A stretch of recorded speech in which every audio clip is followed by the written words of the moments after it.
Hello అండి, అందరికీ వరలక్ష్మి వ్రత శుభాకాంక్షలు. ఈరోజు మా ఇంటి వరలక్ష్మి వ్రతం పూర్తిగా డీటెయిల్గా చూపించాలని వచ్చానండి. చాలా డీటెయిల్గా ప్రసాదాలతో సహా చూపిస్తాను. ఎక్కడ కూడా స్కిప్ చేయకుండా లాస్ట్ వరకు అయితే చూసేయండి. 9 రకాల ప్రసాదాలు చేసుకొని తొందరగా ఇంకా పూజన అయితే చక్కగా మంచి గడియల్లో స్టార్ట్ చేశాను. ఇంకా ముందు రోజే చక్కగా అన్నీ డెకరేట్ చేసుకొని ముందు రోజు ప్రసాదాల కోసం అయితే చక్కగా అన్ని పప్పులు నానబెట్టేసుకుంటున్నాను అనమాట. ఫస్ట్ మనం ప్రసాదాలు అయితే 9 ప్రసాదాలు. ఆ 9 ప్రసాదాల్లో గారెలు, పూర్ణాలు మెయిన్ అండి. ఈ పూర్ణాలు గారెల కోసం అయితే నేను పప్పు నానబెట్టేసుకుంటున్నాను అనమాట. గారెల కోసం అయితే ఒక గ్లాస్ మినపప్పుని నానబెట్టేసుకుంటున్నానండి. అది తొక్క మినపప్పు అయితే కొద్దిగా టైం తీసుకుంటుందని తొక్కలేనిది అయితే చక్కగా తీసేసుకున్నాను. తొందరగా తెల్లవారి టైం సేవ్ అవుతుందనేసి ఒక గ్లాస్ క్వాంటిటీలో గారెలకి, ఒక గ్లాస్ క్వాంటిటీలో పూర్ణం పైన ఉన్న లేయర్ వస్తుంది కదా, తోపు అంటారు, దానికోసం అయితే నానబెట్టాను. తోపులో మనం బియ్యం వేస్తాం కాబట్టి ఒక గ్లాస్ బియ్యాన్ని కూడా వేసుకున్నానండి. మిక్సీ చేసుకున్నప్పుడు నేను అడ్జస్ట్ చేసుకుంటాను అనమాట. సగం క్వాంటిటీలో గార్లిక్ తీసి సగం క్వాంటిటీలో తోపుకి తీసేస్తున్నాను అనమాట. తర్వాత కంపల్సరీ మనకి వాయనాలు ఇచ్చేటప్పుడు నల్ల శనగలు, కొమ్ము శనగలు అంటారు కదా, కంపల్సరీ వేస్తాం. నేను ప్రసాదం కూడా పెడతాను కాబట్టి ఇంకా కొమ్ము శనగలు ఒక కప్పు క్వాంటిటీలో, కాబోలు శనగలు అంటారు కదా, కాబోలు శనగలు కూడా చక్కగా నానబెట్టేసాను. ఒకదాని తర్వాత ఒకటి శుభ్రంగా కడిగేసుకొని వాటర్ వేసి రాత్రి నానబెట్టేసానండి. తర్వాత మీరు వీలుంటే ఇప్పుడే శనగపప్పు టైం ఉంటే నానబెట్టేసుకోండి. తక్కువ టైం ఉంటే 12కి అయితే కొద్దిగా ఎక్కువ నానబెట్టిపోతుందని శనగపప్పుని అయితే లేవగానే నానబెట్టేసాను అనమాట. అందరికీ ఇంకా శ్రావణ మాసం శుభాకాంక్షలు అండి. ఉదయాన్నే చక్కగా 5కి లేచి శుభ్రంగా ఇల్లు అన్నీ శుభ్రం చేసుకొని తోరణాలు కట్టేసాం నైట్ అని. ఇంకా చక్కగా ముగ్గులు పెట్టేసి ఇంకా లేచిన వెంటనే శనగపప్పును అయితే నానబెట్టేసాను. నానబెట్టిన వెంటనే ఇంకా స్నానం అన్నీ చక్కగా అయిపోయిన తర్వాత వంట రూమ్కి అయితే వచ్చాను. మన నానబెట్టిన అన్నీ చక్కగా శుభ్రంగా కడిగేసుకొని ఇప్పుడైతే ప్రతిదీ కూడా కుక్కర్లో కొద్దిగా ఎక్కువ స్పీడ్గా అయిపోతుందని కుక్కర్లో అయితే ఉడకబెట్టేసుకుంటున్నాను. కొద్దిగా వాయినాల కోసం అయితే కొమ్ము శనగలని సైడ్కి పెట్టేశాను. కొద్దిగా అయితే ప్రసాదం కోసం సగం క్వాంటిటీలో కుక్కర్లో కిందన వేసేసి దానిలో వాటర్ని అయితే వేసేస్తున్నాను. దానిలోకి చిన్న గిన్నెని పెట్టేసుకుంటున్నానండి. పన్నీళ్ళు ఒక దెబ్బకి 2 పిట్టలు అన్నట్టు చక్కగా 2 కూడా ఉడికిపోతాయి ఇలా పెడితే. అలా అనేసి పైన ఇంకో కప్పులో కాబోలు శనగలు ఉంటాయి కదా వైట్వి, అందులో వేసి వాటర్ని వేసేసాను. ఈ 2 కూడా చక్కగా ఒక 3 విజిల్స్ పెట్టేసామంటే మెత్తగా ఉడికిపోతాయి అనేసి ఇంకా ఇందులో రుచికి తగిన సాల్ట్ని వేసేసుకుంటాను. ఇప్పుడైతే ఎటువంటి సాల్ట్ చూడం కదా, ఇంకా అజ్జా ప్రకారమే వేసేసి 3 విజిల్స్కి అయితే పెట్టేసాను అనమాట. ఒక పక్క ఇంకా ఇవి పెట్టేసి ఒక పక్క ఇంకా పెద్ద కుక్కర్ అయితే ఉందండి. ఈ పెద్ద కుక్కర్లో రైస్ పెట్టేద్దాం. రైస్ పెట్టేస్తే సరిగ్గా ఆ రైస్ అన్నిటికీ సరిపోతుంది. పులిహారకి, దద్దోజనంకి, ఇంకా పరమాన్నంకి అయితే సరిపోతుందని ఇంకా పెద్ద కుక్కర్లో నేనైతే 1 కేజీ క్వాంటిటీలో రైస్ తీసుకున్నాను అనమాట. 2 లోటాలు అనమాట. నాకు ఇది 2 లోటాలకి శుభ్రంగా కడుక్కొని బియ్యాన్ని 1:2 రేషియోలో అనమాట. ఒక లోటాకి 2 లోటాలు నీళ్ళు వేసేసి చక్కగా కుక్కర్ మూత పెట్టుకొని హై ఫ్లేమ్లో పెట్టుకొని 3 విజిల్స్ పెట్టేసుకున్నామంటే మంచిగా కుక్కర్లో రైస్ కుక్ అయిపోతుంది. ఒక సైడ్కి దద్దోజనంకి, ఒక సైడ్ పులిహారకి, ఒక సైడ్ చక్కగా మనం పరమాన్నం చేసేసుకోవచ్చు అనేసి ఇంకా ఫ్లేమ్ మాత్రం హై ఫ్లేమ్లో పెట్టుకోండి 3 విజిల్స్కి, లేదంటే లో ఫ్లేమ్లో 2 విజిల్స్ పెట్టేసుకున్నాను. ఇప్పుడైతే మనం విజిల్ వచ్చేలోన మనం పప్పులన్నీ రుబ్బేసుకుందామండి. చక్కగా ఇంకా విజిల్ అయితే వచ్చేసింది. ఇంకా స్టవ్ ఖాళీ అయ్యింది కాబట్టి మళ్ళీ కుక్కర్లో అన్ని శనగలు అన్నీ ఉడికిపోయేవండి. ఇంకా సైడ్కి తీసేసి మళ్ళీ చిన్న కుక్కర్లో శనగపప్పు నానిపోయింది కదా, ఆ శనగపప్పు వాటర్ వేసి చక్కగా పెట్టేశాను. ఇదైతే తోపు కోసం రెడీ చేస్తానండి. పల్చగా చక్కగా బియ్యము, మినపప్పును రుబ్బిసాను. ఇదైతే గట్టిగా వాటర్ ఏమీ లేకుండా ఇంకా గారెల కోసం అయితే రుబ్బిసాను. గారెలు తగినంత సాల్ట్ని, తోపుకి తగినంత సాల్ట్ని వేసి తోపులో అయితే ఇప్పుడు పూర్ణం తోపులో ఒక 3 టేబుల్ స్పూన్ వరకు షుగర్ని వేసుకున్నాను అనమాట. టేస్ట్ బాగుంటుంది, పూర్ణాలు మంచి రంగులో వస్తాయి అనమాట. దీంట్లో వీలైతే నచ్చితేనే చిటికెడంతా వంట సోడా అంటారు కదా, వంట సోడాని చిటికెడు వేసుకుంటున్నాను. ఎందుకంటే అప్పటికప్పుడు గారెలు వేసుకోవాలి, మనకి టైం లేదు కాబట్టి, ఇంకా నానబెట్టే టైం కాబట్టి అప్పటికప్పుడు అనేసి ఇంకా చిటికెడంతా పూర్ణాల్లో చిటికెడంతా గారెల్లో కూడా వేసి గారెలు మనకు ఫ్లఫీగా టేస్టీగా రావడం కోసం కొద్దిగా బీట్ చేసుకొని పక్కన పెట్టేసుకోండి. ఇప్పుడైతే తోపు ఉంటుంది కదా, పూర్ణాల తోపు చక్కగా 1 స్పూన్ పెట్టి షుగర్ కరిగేంత వరకు కొద్దిగా కలుపుకొని ఇంక ఈ సైడ్కి పెట్టేసండి. చక్కగా బూర్లు వేసేటప్పుడు తోపు పెట్టేసుకుందాం. తర్వాత అయితే మనం సపరేట్ చేసుకున్న పులిహార, దద్దోజనం, ఇంకా పరమాన్నం కోసం అయితే పెద్ద కుక్కర్లో కొద్దిగా అన్నాన్ని ఉంచేసానండి. కొద్దిగా పెసరపప్పునైతే దూరగా ఒక కడాయిలో వేయించేసుకున్నానండి. ముందుగా వేయించుకున్న పెసరపప్పును కూడా చక్కగా ఇందులో వేసేసి కొద్దిగా ఒక గ్లాస్ వరకు వాటర్ని వేసి, నచ్చితే ఈ స్టేజ్లో మీరు కుక్కర్ మూత పెట్టుకొని ఒక 2 విజిల్స్ పెట్టేసుకోండి. లేదంటే అలా ఉడకనిస్తే మెత్తగా ఉడికిపోతుంది. ఇందులో అయితే మనం పానకం కూడా చేసుకుంటున్నానండి. ఒక గిన్నెలో వాటర్ని తీసుకొని దానిలో బెల్లాన్ని వేసి నానబెట్టుకుంటే పానకం రెడీ అయిపోతుంది. మనని శనగపప్పు అయితే ఒక 3 విజిల్స్కి మెత్తగా ఉడికిపోయింది. దాని నుంచి వాటర్ రిమూవ్ చేసి ఒక చెక్క గరిటతో లేదా పప్పు గుద్దితో మెత్తగా స్మాష్ చేసుకుంటున్నాను అనమాట. ఈ స్టేజ్లో ఇప్పుడైతే మనం మిక్సీ చేసుకునే టైం కూడా ఉండదు. ఇది చల్లారాలు కూడా టైం పట్టేస్తుందనండి. పప్పు గుద్దితో లేదా గరిటతో చక్కగా ఇంకా మెత్తగా స్మాష్ చేసి చల్లారేంత వరకు పక్కన పెట్టేస్తాను అనమాట. కొద్దిగా చల్లారితే బాగుంటుంది అనేసి. ఇందులో అయితే మనం పులిహార ప్రిపేర్ చేసుకుందామండి. పులిహార రైస్ అయితే ప్రిపేర్ చేసుకున్నాను కాబట్టి ఇప్పుడైతే పులిహార చేస్తున్నాను. ప్రసాదం పులిహారకైతే మనకి చక్కగా అన్నీ వేయించుకుంటే బాగుంటుందండి. పౌడరు వీలుంటే ట్రై చేయండి. నేను స్క్రీన్పై అన్నీ నీట్గా ఇచ్చాను. లేదు అంటే అప్పటికప్పుడు చేసేసుకోండి నార్మల్గానే. ఇంకా కడాయిలో ఆయిల్ వేసి శనగపప్పు తగినంత, పులిహారకు తగినంత పల్లీలను వేసి దూరగా మంచి రంగు వచ్చేంత వరకు వేయించుకున్న తర్వాతనే ఒక 1/2 టీ స్పూన్ లేదా ఒక 1 టీ స్పూన్ వరకు ఆవాల్ని, ఒక 1 టీ స్పూన్ వరకు జీలకర్రని, పచ్చిమిరపకాయలు కూడా వేసుకొని దూరగా మంచి రంగు వచ్చిన తర్వాత చిన్నగా కట్ చేసుకున్న అల్లం ముక్కలు కూడా వేసేసుకొని బాగా దూరగా వేయించేసుకోండి. మంచి రంగు వచ్చేంత వరకు వేయించుకుంటే బాగుంటుంది. తర్వాత దీంట్లోకి ఒక 2-3 ఎండుమిరపకాయలు కూడా వేసుకోండి. కలర్ఫుల్గా కనిపిస్తుంది. బాగా వేయించుకోవాలండి. ఇంకా దగ్గర పడిపోతుంది. మంచి కలర్ఫుల్గా వేగింది అన్నటప్పుడు దించే ముఖాన కొద్దిగా కరివేపాకును కూడా వేసుకొని బాగా కలిపేసుకోండి. కలుపుకున్న తర్వాత ఇందులో చిటికెడంతా ఇంగువను కూడా వేసుకోండి. బాగుంటుంది. ఫ్లేవర్ చాలా టేస్టీగా ఉంటుంది. ఇంగువ పులిహారకి పులుపు ఉంటేనే టేస్ట్ అంత బాగుంటుంది అనమాట. ముందుగా అయితే చింతపండు మగ్గుని మెత్తగా చక్కగా ఇంకా పిసికేసి మంచిగా మరగబెట్టి ఆ పులుపునైతే దీంట్లో వేస్తున్నానండి. దాంట్లోకి అయితే ఇంకా ఈ తాలింపులోనే రుచికి తగినంత సాల్ట్ని, చిటికెడంత పసుపుని కూడా వేస్తాను. చిటికెడు అంటే ఒక 1/2 టీ స్పూన్ వరకు వేసానండి. వేసేసి చక్కగా ఇంకా నూనె సపరేట్ అవుతుంది అన్నప్పుడు దించే ముక్కనకు కొద్దిగా బెల్లం వేసుకోండి. అన్ని సరిగ్గా చక్కగా అవుతుంది. మనం ప్రసాదం పులిహార కాబట్టి ఇంకా దీంట్లో ఏమీ యాడ్ చేయం కాబట్టి టేస్ట్ కూడా చూడం కాబట్టి చక్కగా దీంట్లో అడ్జస్ట్ చేసుకుంటూ కలిపేసుకోండి. తర్వాత మన అన్నం పక్కన పెట్టేసుకున్నాం కదా తబ్బుకులోకే ఈ మిశ్రమాన్ని వేసేసేయండి. చక్కగా వేసుకొని బాగా మిక్స్ చేసుకోండి. ఇందులో ఒక పౌడర్ వేయించాను కదా, ఆ పౌడర్ నేను డీటెయిల్గా ఎందుకు చూపించలేదంటే ఇందులో కొద్దిగా వీడియో లాంగ్గా అంటే లెంత్ ఎక్కువ అయిపోతుందని చూపించలేదు. ఆ పౌడర్నే ఒక 3 టేబుల్ స్పూన్ వేసుకున్నాను అనమాట. చాలా టేస్టీగా ఉంటుంది. ఏమీ లేదండి, దానిలో మిరియాలు, జీలకర్ర, ఆవాలు, మెంతులు, ఎండుమిరపకాయలు, నువ్వులు అన్నీ వేసుకొని చక్కగా దోరగా వేయించుకొని పౌడర్ చేసిందే ఈ పౌడర్ అనమాట. దానిలో శనగపప్పుని కొద్దిగా వేసుకొని మినపప్పుని వేయించుకోండి. బాగుంటుంది రుచి. నేను స్క్రీన్ పైన ఇస్తాను, చక్కగా అది చదువుకొని వేయించేసుకోండి. లేదంటే మన ఛానల్లోనే నేను బిఫోర్గా ప్రసాదం పులిహార చేశాను, ఇంట్రెస్ట్ ఉండేవాళ్ళు చూసేయండి. ఈ చక్కగా కలిపేసుకున్న తర్వాత మంచి రంగులోకి వచ్చేటప్పుడు చక్కగా దీంట్లో కొద్దిగా కరివేపాకుని కూడా వేసుకొని మంచిగా మిక్స్ చేసుకోండి. మీ సైడ్ వేస్తారో లేదో కానీ నాకు తెలియదండి. మంచి టేస్టీగా మంచి కలర్ఫుల్గా పులిహార కనిపించడం కోసం చిన్నగా కట్ చేసుకున్న క్యారెట్ ముక్కలు వేసుకుంటే చాలా కలర్ఫుల్గా కనిపిస్తుంది. ఎప్పుడైనా మీరు వేసుకోవడం లేదా తినడం కానీ గమనించారా?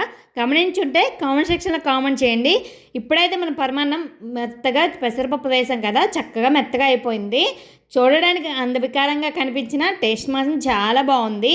దీంట్లో ఈ చక్కెర పొంగలి తగ్గట్టుగా నేను కొద్దిగా బెల్లాన్ని వేసుకుంటున్నాను. బెల్లాన్ని బదులుగా కొద్దిగా పంచదారను కూడా వేసుకొని చక్కగా మిక్స్ చేసుకొని ఇందులో కొద్దిగా పాలని ఒక గ్లాస్ వరకు వాటర్ వేసి కొద్దిగా ఇలాచీ కూడా వేసేసుకొని అప్పటికప్పుడు దంచుకుంది ఫ్రెష్గా నెయ్యిలో వేయించుకున్న కాజుసు, బాదం వేసుకొని చక్కగా పరమాన్నం అయితే రెడీ అయిపోయిందండి. ఇప్పుడైతే మనం శనగపప్పు మెత్తగా ఉడికిపోయింది కదా, దాన్ని స్మాష్ చేసుకున్న దాన్ని స్టవ్ పై పెట్టి మీడియం ఫ్లేమ్లో పెట్టుకొని దానిలో పూర్ణానికి తగ్గట్టుగా మనం ఎంత శనగపప్పు వేసుకున్నామో దాంట్లో హాఫ్ క్వాంటిటీలో బెల్లాన్ని వేసుకొని చక్కగా ఫ్లేమ్ మాత్రం మీడియం ఫ్లేమ్లో పెట్టుకోవాలండి. ఫ్లేమ్ కానీ హై ఫ్లేమ్లో పెడితే అడుగంటేస్తుంది. బెల్లం వేసిన వెంటనే కొద్దిగా పలుచు పడిపోతుందండి, గాబరేమీ పడకండి. పూర్ణం అలా దగ్గర పడుతుంది అనమాట. చక్కగా ఇందులో అయితే రుచికి తగినంత కొద్దిగా సాల్ట్ని వేసేసుకోండి. సాల్ట్ వేస్తేనే ఎంత బెల్లం వేసినా దాని టేస్ట్ తెలుస్తుంది అనమాట. అప్పటికప్పుడు దంచిన కొద్దిగా ఇలాచీ పౌడర్ కూడా వేసుకోండి. వేసుకుంటే చాలా టేస్టీగా కమ్మగా అనిపిస్తుంది అనమాట. మంచిగా మిక్స్ చేసుకొని ఇది దగ్గర పడుతున్న టైంలో మనము దద్దోజనాన్ని అయితే ప్రిపేర్ చేసుకుందామండి.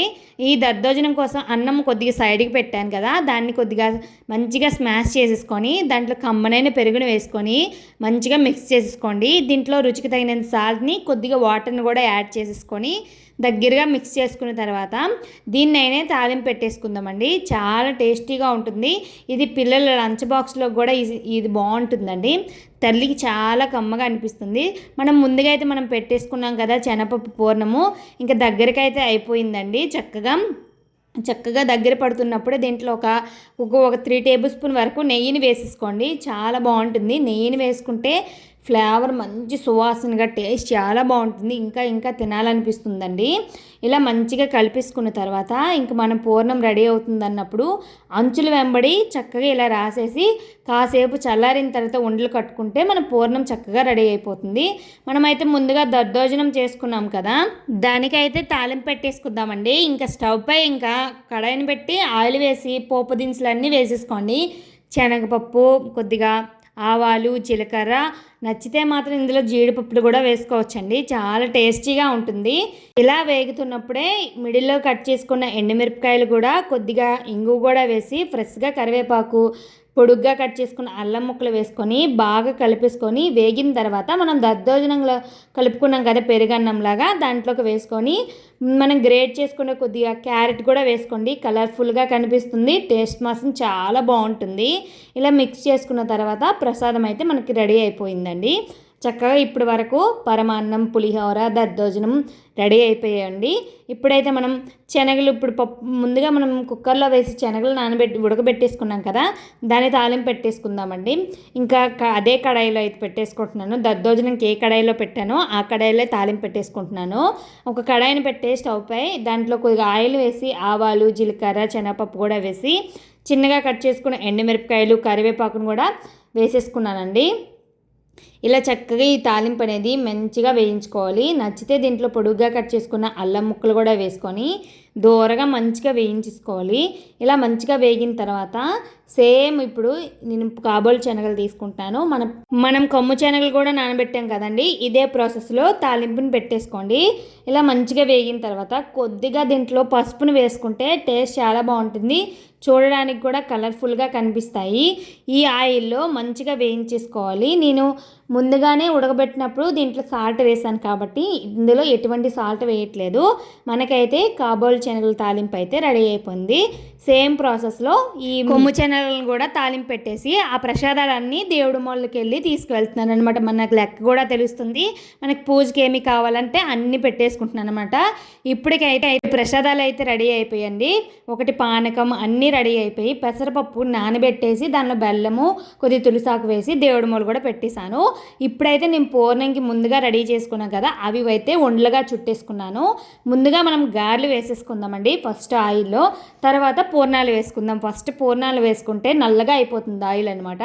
ఫస్ట్ గారెలు వేసుకున్న తర్వాత మనం పూర్ణాలు వేసుకుందామని గారెలకి ఆయిల్ పెట్టేశాను కదా, హీట్ అయ్యేవా లేదని కొద్దిగా చెక్ చేస్తున్నాను అనమాట. హీట్ అయ్యిందంటే అప్పుడు నేను ఒక స్టీ స్టైనర్ ఉంటుంది కదా మన ఇంటి దగ్గర, అదేనండి టీ వడజేయాలంటారు కదా, దానిపైన అయితే గారెలు సర్కిల్గా వస్తాయి. మనకి చెయ్యి కూడా కాలకుండా చాలా చక్కగా వచ్చేస్తాయండి. ఈ టిప్ అనేది చాలా యూస్ఫుల్ అవుతుంది. ఇప్పుడైతే నేను టీ స్టైనర్పై చక్కగా వాటర్ని అప్లై చేసేసి నేను కొద్దిగా గారెల రుబ్బేసుకున్నాను కదా, మళ్ళీ బీట్ చేసుకున్నాను అనమాట. చక్కగా ముద్దను పెట్టేసి గారెలు ఒకదాని తర్వాత ఒకటి వేసేసుకుంటున్నాను అనమాట. ఇలా ఒక పక్కన చూసుకుంటుంటూ ఒక పక్కన పూజ కూడా చూసుకుంటున్నాను అనమాట. ఒకటి ఎప్పుడెప్పుడు గుర్తొస్తున్నవన్నీ దేవుడి మూల పెట్టేస్తున్నాను అనమాట. ముందు రోజు రాత్రే ప్రతిదీ కూడా చేసేసానండి. ఉదయాన్నే లేచి ఇల్లు శుభ్రం చేసుకుని చక్కగా దేవుడి పటాలని బొట్లు పెట్టుకున్న వరకేని ముందు రోజే తోరణాలు అన్నీ పెట్టేశాను అనమాట.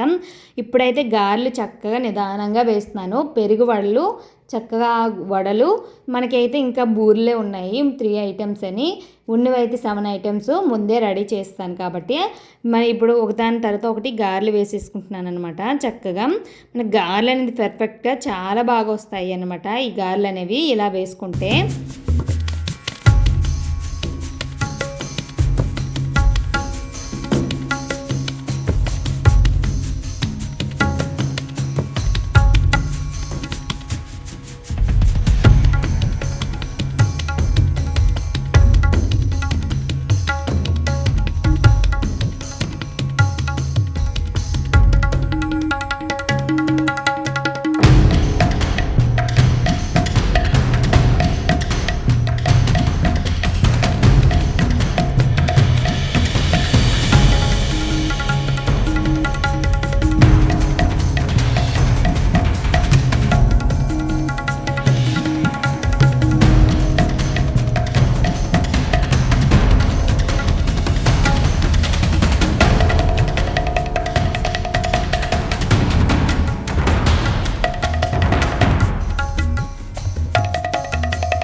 ఇప్పుడైతే మనకు గారెలు అవుతున్నాయి కదా, సగం గారెలు అనేవి దేవుడికి ఉంచేసిన సగం గారెలు అనేది పెరుగువడ చేసేస్తున్నాను అనమాట.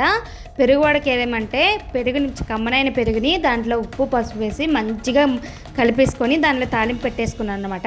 తాలింపు దేంట్లో మనం అవుతున్న గారెల్ని వాటర్లో డిప్ చేసేసి డైరెక్ట్గా పెరుగులో వేసేస్తాయి. చాలా సింపుల్గా రెడీ అయిపోతుందండి. ఇప్పుడైతే గారెలు అన్నీ అయిపోయండి. మనకి పూర్ణాలు ఉన్నాయన్నమాట. మేమైతే శనగపప్పు బూరెలు అని అంటాము. ఇవైతే తోపులో వేసేసుకొని ఒకదాని తర్వాత ఒకటి చేయితోనైనా స్పూన్తో అయినా వేసేసుకోండి. స్పూన్తో అయితే చక్కగా వస్తాయి. మనకు కూడా చెయ్యి ఎటువంటి కాలకుండా మనకి పూర్ణం కూడా బయటికి రాదనమాట. చాలా పర్ఫెక్ట్గా వస్తాయి. ఒకదాని తర్వాత ఒకటి చక్కగా వేసేసుకొని బాగా వేయించేసుకొని సైడ్కి తీసేసుకోండి. ఏమైనా కింద టిష్యూ పేపర్ వేయొద్దండి. టిష్యూ పేపర్ వేస్తే ఇవి క్రిస్పీగా వస్తాయి. పైన అయితే మరి క్రిస్పీనెస్ తగ్గిపోయి మెత్తగా అయిపోతాయి అనమాట. వెడల్పాటు ప్లేట్లో వేసుకుంటే చాలాసేపు కూడా క్రిస్పీగా టేస్టీగా చాలా బాగుంటాయి. సేమ్ క్వాంటిటీలో మినపప్పు ఎంత తీసుకున్నామో బియ్యం తీసుకుంటే బియ్యం మిక్సీ చేసేటప్పుడు కూడా చక్కగా కొద్దిగా బరకగా ఉండేటట్టు మిక్సీ చేసుకున్నామంటే మనకి లేయర్ అనేది మంచి క్రిస్పీగా టేస్టీగా చాలా బాగా వస్తుంది. బూరెలు కూడా పూర్ణం అనేది బయటికి రాకుండా టేస్ట్ అదిరిపోతుంది. చాలా బాగుంటాయి. బూరెలు వేసేటప్పుడు చాలా జాగ్రత్తగా వేసేసుకోండి. ఇప్పుడైతే మనం బూరెలు కూడా అయిపోయామండి ఒకదాని తర్వాత. ఇప్పుడైతే అన్ని రకాల ప్రసాదాలు చక్కగా రెడీ అయిపోయి దేవుడి మూల అయితే పెట్టేశాను. 9 రకాల ప్రసాదాలు, పెరుగువడ, నార్మల్ వడ, తెల్ల శనగల తాలింపు, నల్ల చల్ల తాలింపు, దర్దోజనం, పరమాన్నం, పెసరపప్పు ప్రసాదం, పానకం, పూర్ణాలు అయితే రెడీ అయిపోయి చక్కగా ఇంకా దేవుడిమూల అయితే చక్కగా పెట్టేసి కూర్చోపోయాను అనమాట. పూజకు ముందైతే అన్నీ తయారు చేసుకున్నాను. నార్మల్గా డ్రెస్ చేసుకొని, ఎందుకంటే కంఫర్ట్గా ఉంటుంది. మన పూజ అనేది చక్కగా అవుతుంది. చీర కట్టుకుంటే కొద్దిగా అన్కంఫర్ట్గా ఫీల్ అవుతాననేసి ఇంకా నార్మల్గా డ్రెస్సే వేసుకొని ఇంకా పూజ అన్నీ ఇంకా రెడీ చేసి చీర కట్టేసుకుందాం అనేసి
మన పూజ అయితే ఈ సంవత్సరం దివ్యజంగా చాలా బాగా జరిగిందనమాట, ఘనంగా జరిగిందండి. ఇంకా పూజ చక్కగా అయిపోయిన తర్వాత సంవత్సరంకి ఒకసారి మా వారితో ఇంకా అక్షంతాలు వేయించుకుంటానమాట. ఇంకా పెళ్లి రోజు కూడా వేయించేసుకుంటాను. ఇంకా చక్కగా పూజ అయితే మంచిగా రెడీ అయిపోయింది. వాయనాల కోసం మన లక్ష్మీదేవుల కోసం వెయిట్ చేస్తున్నాను అనమాట. వాళ్ళు వచ్చిన వెంటనే వాళ్ళకి వాయనాలు ఇచ్చేసి నేను ఇప్పటి వరకు అయితే పూజ అయినంత వరకు ఉపవాసంతో ఉన్నాను. పూజ అయ్యేసరికి 12 అయిపోయింది కాబట్టి చక్కగా వాళ్ళు ఇచ్చిన తర్వాత వాయనాలు ఇచ్చేస్తున్నాను.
మొత్తం ఖరాబ్ అయిపోయే వాళ్ళకి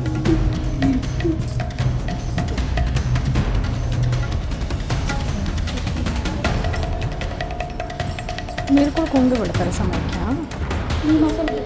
మరి అక్కడే పట్టు, అక్కడే పట్టు, అక్కడే పట్టమ్మా.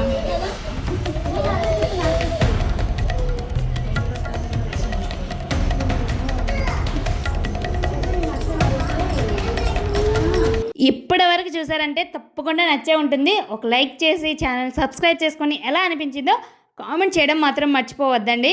ఇంకా అందరికి కూడా కొద్దిగా ప్రసాదాలు పెట్టేసి నేను చక్కగా తినేసి ఉంటాను మరి. ఓకేనా, నెక్స్ట్ వీడియోలో కలుద్దాం. బాయ్.